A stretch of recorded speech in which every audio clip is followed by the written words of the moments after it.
have said amen. Anybody still looking and say, hold on, preacher? Amen. I believe we are all there. St. John, 17th chapter, starting at verse 14, says it like this. I have given them your word, and the world has hated them, for they are not of the world any more than I am of the world. My prayer is not that you take them out of the world, but that you will protect them from the evil one. They are not of the world, even as I am not of it. Sanctify them by the truth. Your word is truth. This morning, I will try my best to be brief. I want to talk to you from the topic, stop it. That's it. That's all I got. Stop it. That's 2 words. Stop it. Just stop it. Now watch this. If you ever heard some stuff that just frustrated you to the point to where you just didn't want to hear no more, to the point to where you were just fed up and just say, you know what, just stop talking. I don't even want to hear no more. Amen. I got one with it. Somebody done heard somebody somewhere that was just talking out the left side of their face, and you were just like, you know what, I don't even want to hear no more. Just stop saying, just stop talking, saying what you're saying. Some stuff just don't make no sense. Some stuff, folks just take it too far. Some stuff, folks just take it all out of context, and we don't understand exactly what you're saying to the point where, you know what, I don't even want to hear no more. If you ever play baseball, there's an order to the game of baseball. In order to win or to participate, in order to score points, you have an order in which you have to go around the bases. You have to go first base, second base, third base. Then you get the opportunity to score. There's an order to the game. Well, some folks just be out in the left field for no reason. You ain't got no reason to be out there. We can't score no points out there. Nothing about left field is helping us win the game. Some folks just way out in the left field. Some stuff just so far out of context that we just got to say, stop it. It makes no sense. Now, if it's not helping me, what it's doing is it's hurting me. Now you saying, what does this have to do with the sermon, preacher? It has everything to do with the sermon, because when it comes to the Bible, we got a lot of folks that got a whole lot to say about the Bible, but a lot of folks ain't saying nothing. A lot of stuff is being said. There's a lot of Greek, there's a lot of Hebrew, there's a lot of shouting, there's a lot of music playing, there's a whole bunch of running around the church, folks falling out, folks tearing up stockings, folks tearing up their heels, weeds coming off, all kind of stuff going on, but ain't nobody saying nothing. If it's not making sense, if it's not helping me, then what it's doing is it's hurting me, and therefore we need to stop it. If you read Scripture, if you ever read Scripture even a little bit, in Ephesians, the 4th chapter, verse 29, say if it's not edifying, you ought to just stop it.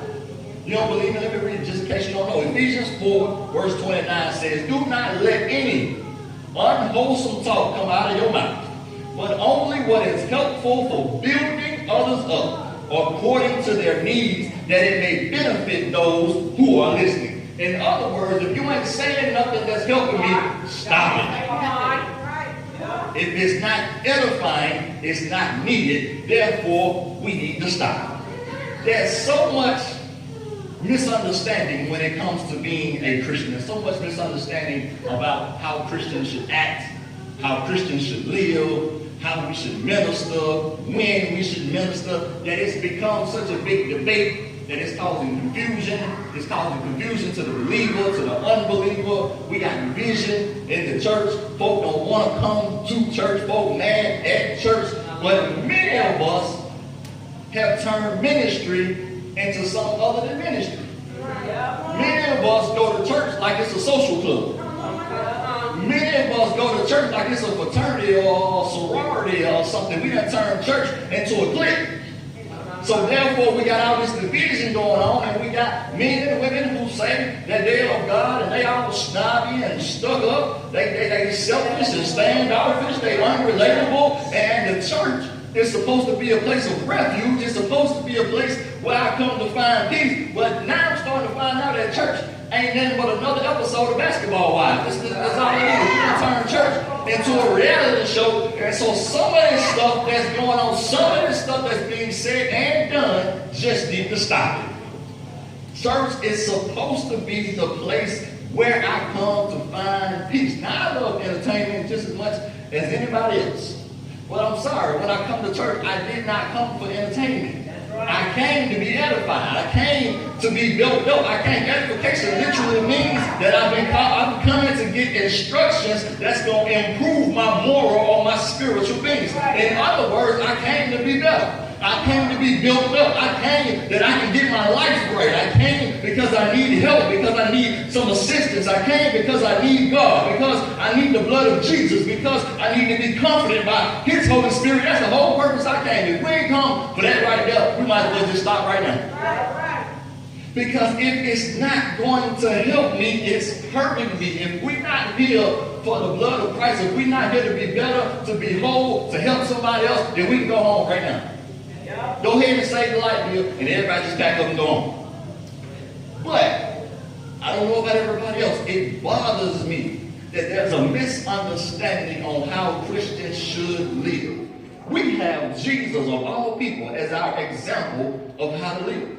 Christianity literally means that you are a follower of the examples of Christ.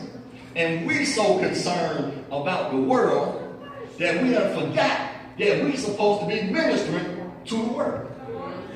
A lot of us have been beat over the head for so many years in church about what you're doing or what you're not doing, how you look, how you dress, how you speak, and they are related to the world to make you feel like you're sinning, to make you feel like you're in the wrong, to make you feel like you're going to hell. And now we're scared to go out here and minister because everything I do relates me to the world and everything puts me in the wrong. We're so concerned about the world that we forgot that we're supposed to be ministering to the world. If you're so concerned about the world, why you ain't going out here ministering to? Okay, I got to go. Right. We forgot what ministry literally is. We've forgotten about scripture like Luke 14:23 that says, go out into the highways and hedges and compel them to come in that my house may be full. A lot of us have forgotten what the whole purpose of ministry is. Churches have scared folk for so long that anything I do outside of these church walls is considered a sin. Say it again. Everybody has been beat over the head by churches for so long that we're scared that anything we do outside of these walls is considered sin.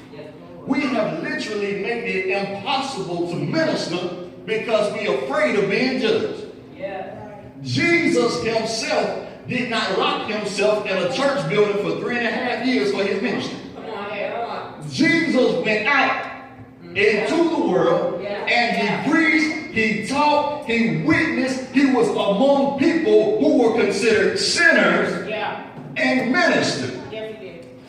Give you some scripture so you feel like I'm a real preacher. What we just read in St. John 17 verse 14 and 15 tells us that we have the word of God and we're not of the world. I'm going to read it for you just so you know. I have given them your word. This is Jesus talking. I have given them your word, and the world has hated them, for they are not of the world any more than I am of the world. My prayer is not that you take them out of the world, but that you will protect them from the evil one. Many of us are confused about how we're supposed to minister. Jesus himself said, I'm not praying that you take them out of the world. I need them to be in the world because that's where you're going to minister. My prayer is that you will protect them while they're in the world. Many of us are confused on the difference from being in the world and of the world. A lot of us have a problem because we're confused on what's in the world and what's of the world. Let me break this down for you. If you are of the world, that would suggest that you are in agreement with things that the world does. In other words, you are a participant in sinful nature and things that the world does. When you are in the world, that just means that you're dead. Raise your hand if you live on earth. Somebody if you live on earth. If you live on earth, everybody's hand should be up. Raise your hand if you're a human being. Everybody's hand should be up. Nobody is related to E.T. Nobody is from the movie Aliens where the little thing pop out your chest. None of us are extraterrestrials. So everybody's a human being. Everybody lives on earth. Somebody please explain to me why we're not in the world. That's a question you can't answer. You're in the world right now. You're in the world right now. So somebody explain to me why church has been beating us over the head for years, telling us that we can't be a part of the world that we already in. Yeah, that's good. Got anybody saying nothing? It's probably because you're confused right now. Because grandmama and them, auntie and them, and all the folks that raised us said, you can't do this, and you can't do this, and you can't go here, and you can't go there. Well, at some point, you got to go somewhere. In other words, who you going to minister to? That's good. That's good. That's good. Amen. Tree. At some point, you got to go somewhere. In other words, we're not going to know that you are a tree. If I keep you locked up here in this building, nobody ever sees you. How do they know that you are a tree? How do they know that you are a sign that says Abundant Life Ministries, Living Life Elevated? If nobody ever sees you, if I take you down off this wall and I hide you where can't nobody see you, how do they know what you say? How do people know that you are a Christian? How do people know that you saved, sanctified, filled with the Holy Ghost? How do people know that you are redeemed? How do people know that you've been turned around, that you've been placed your feet on solid ground? How do they know if you never go into the world? I feel like Pastor Rob, I can't get no help in here. I ain't got no amen going. I feel good now. Okay, so here's the thing. If we look at Jesus, who's our example? Jesus himself was in the world. In the world, not of the world. He was in the world, but not of the world. Jesus himself had a profession. Yes, he did. Jesus was a carpenter. That means he worked. He had a job. He had a job. If you can't work and you don't have a job, Scripture said, man don't work, man don't eat. Come here. So if I'm going to keep you locked up here in the church all day and all night long, and we going to shout about it, and we going to run, and we going to have a good time in the Lord, and we never go out here, what is the point? My God. If Jesus is our example and we're following his example said, go out there where they at. Yeah, that's right. Because if you read Scripture, it was rare that Jesus ever stepped foot in a church. Drop like that.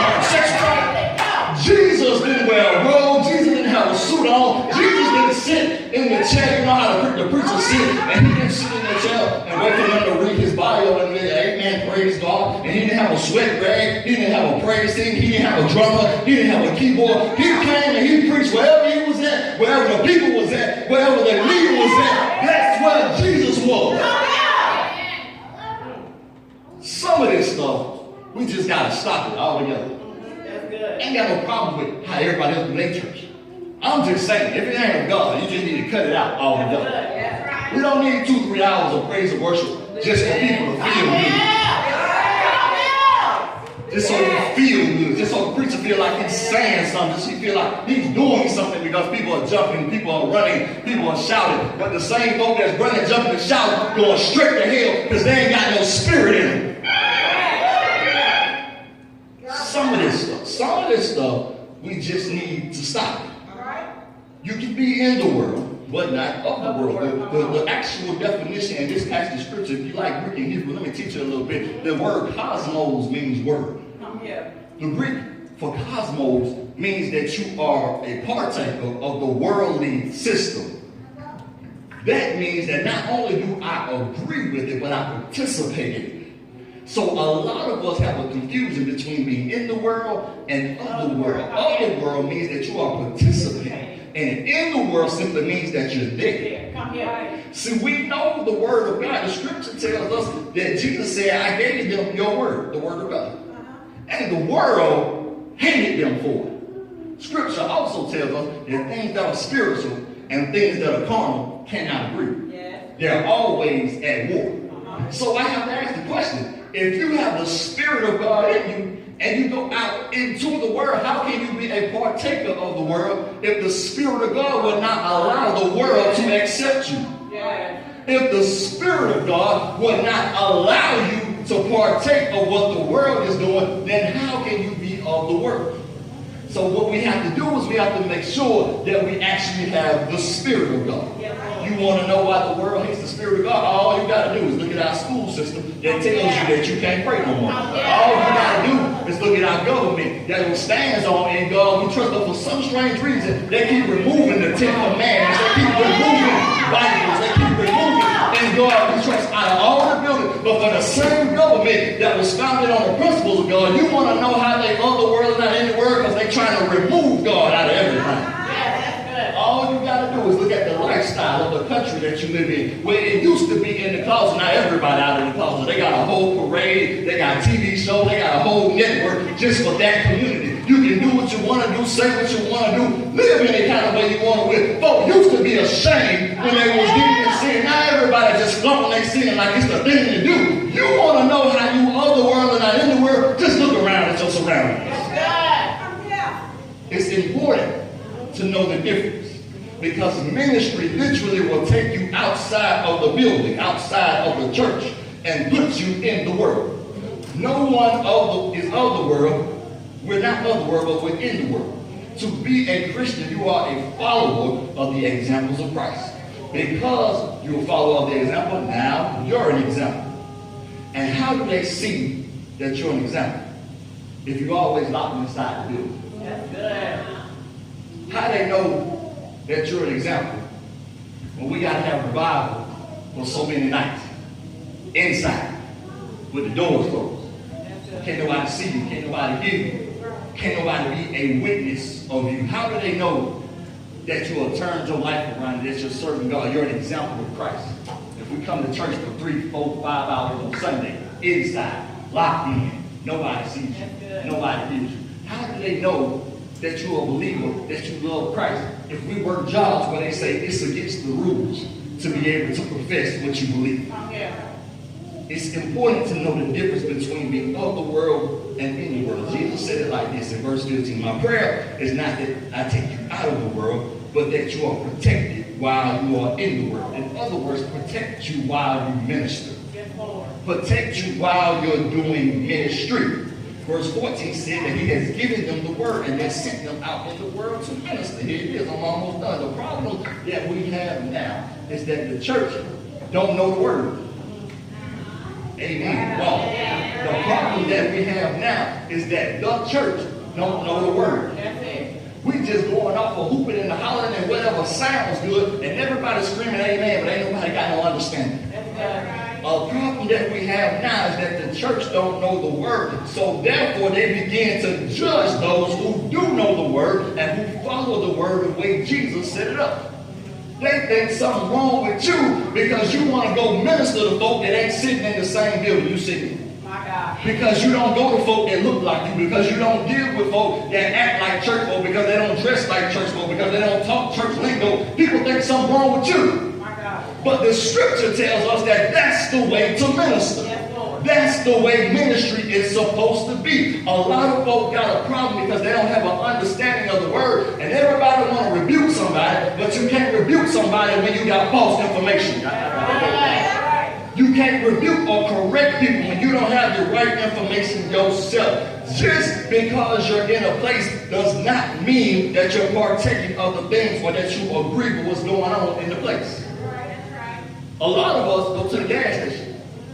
Everybody at the gas station ain't saved. So we shouldn't go get gas? Is that what you're saying? I shouldn't go buy groceries because everybody at the grocery store ain't saved? And is that what you're saying? Because everybody got a problem with the world, but they don't understand that to be in the world is not the same as being of the world.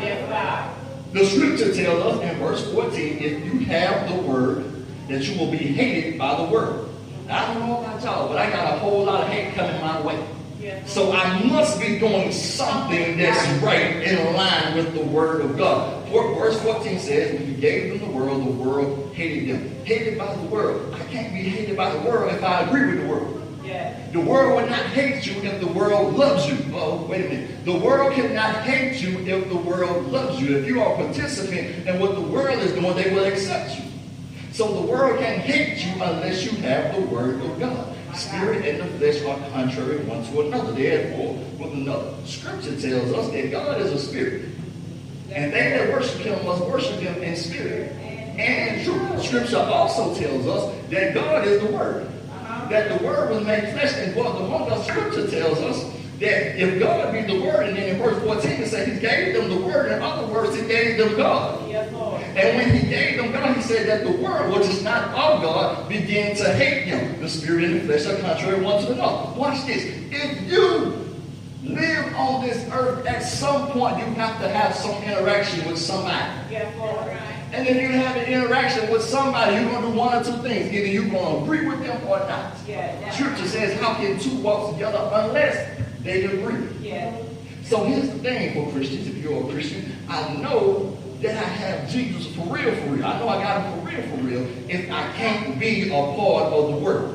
If the world does not agree with me. Jesus, being our example, did not spend 3 years of his life locked away just with church folk. That's good. In fact, he was ridiculed and persecuted because he dealt with folk that was not church folk. That's good. The disciples themselves, Jesus sent them out into the world, not to be of the world, but in the world, sent them out to the world to do what? Spread the gospel.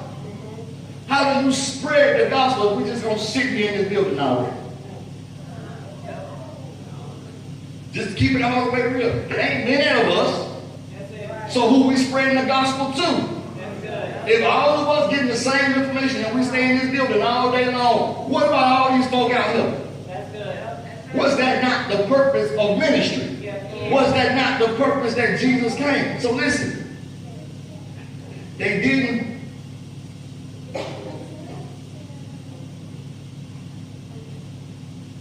Okay, whatever. So, Jesus did not come. Jesus did not die. Jesus did not shed his blood for us to keep it to ourselves. In fact, he could have kept it to himself. He could have stayed where he was at. Because where he is at is where we was trying to get to. But according to Scripture, we can't even get there without the shedding of blood. So Scripture says that he came down from his heavenly place to shed his blood for us so that we can be redeemed back to God. Scripture says we've been bought with a price. Yes, Lord. So now, help me understand. If God did it for you, why we won't do it for somebody else? Because the problem is that a lot of us are wrapped up in church etiquette. I like this. I'm big. We wrapped up in the church etiquette. We wrapped up in the protocol of the church. The man-made protocol of the church. We follow the protocol that man has set in place, and we forget that there's a whole ministry that we missing because we're trying to follow the church protocol. The church protocol, according to Scripture, was to get out of the building and go where the people are. That's why Jesus was preaching in the marketplace. That's why Jesus was preaching on the side of a mountain. That's why Jesus was preaching in a tomb, in a cemetery where a man was possessed by a legion of demons, because that's what the people were. Scripture states they that are whole have no need of a physician. If everybody's saved, then we all should be called up to heaven. But because we're not, because there's still purpose, because somebody still needs to hear the word of God, therefore we all still here. And because we hear there's a purpose and a design for ministry, and we're supposed to be ministering, but we got wrapped up in church protocol. Some of this stuff we just got to stop. I know it's hard. I know every church ain't like this. I know every pastor don't keep it real like this because they got church protocols and they got folk they got to answer to and folk they got to follow the directions. I ain't got time for that. I ain't got time to listen. I lost 9 years of my life trying to follow man. I ain't about to lose no more time. The way God blessed me, the way God got me lined up, the way God getting ready to do things in my life, I ain't got time to follow protocol.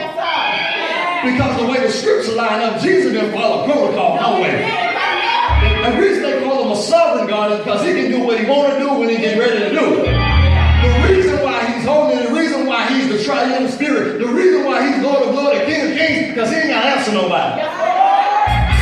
When God get ready to do a thing, he'll do it, and either you're going to accept it or you're going to miss it. When God get ready to do a thing, either you're going to accept it or you're going to miss it.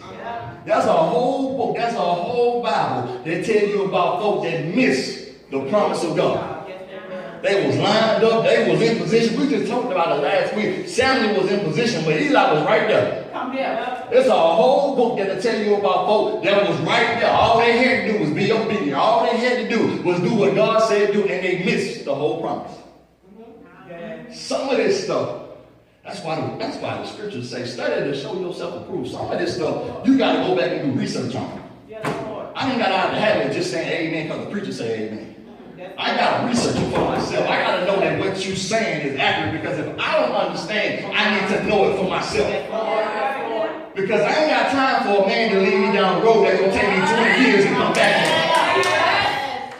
The way God blessing me, the way God lining me up, I don't need nothing to hinder or slow down what He's doing. I don't need nobody to get me off track, and then I got to spend years and years and years just to get back to the place I was already at, when I should be years and years and years ahead down the road with more blessings and more blessings and more deliverance and more healing. I got to turn around and do a U-turn because man done led me astray.